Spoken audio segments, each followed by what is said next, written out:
What's cracking lacking, everybody? Between the ribs of Charles the Boys and Heather Hippopotamus. A fun little fact. We're going to dive into the knowledge of a farmer.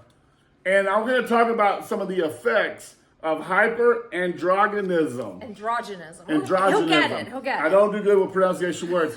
I am going to correlate this with my daughter who has Down syndrome. Okay. Because if you haven't heard by now, Khalif's camp is using this as an excuse to say he's not a man. He's a woman who suffers from a rarity. How dare you, first of all, and shame on you, because 5% of the female population in the world actually suffer from this.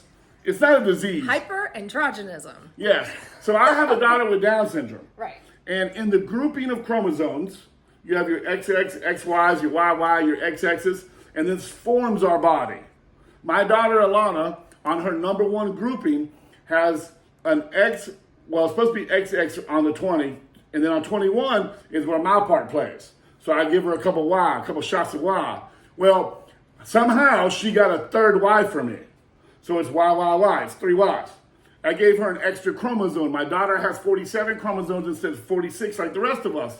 However, my daughter was born a girl. She still has XX DNA tests, and she is still a female woman. It did not make her a man. It did not give her a false DNA reading. So my understanding, to put this in another fashion, is that on that DNA strand, this part of it might be for one thing, and then this part of it is the sex hormone. This is where he gave her the extra Y.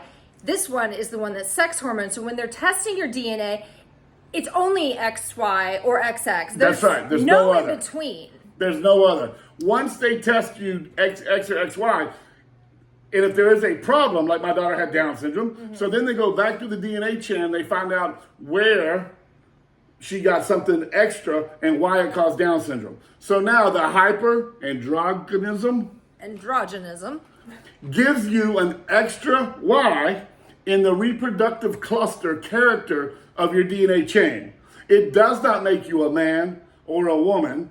It's just an extra Y on that cluster, on that character they call it. Can anybody, a man or a woman, have that? It's more prevalent in women, all right, but it does happen to some men. But here's the deal. One, there's treatment for it. And then two, worst case scenario, as a woman, you get really oily skin, you get bad acne, you get worse periods, you may go bald like a man, and you may have a little more hair.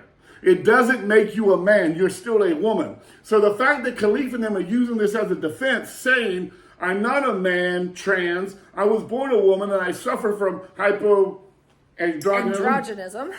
You ought to be ashamed of yourself, because where's the medical community in outrage for them picking on a select group? 5% of the population actually suffers from this. How dare you? You were born a man. Hyperandrogenism does not give false DNA tests.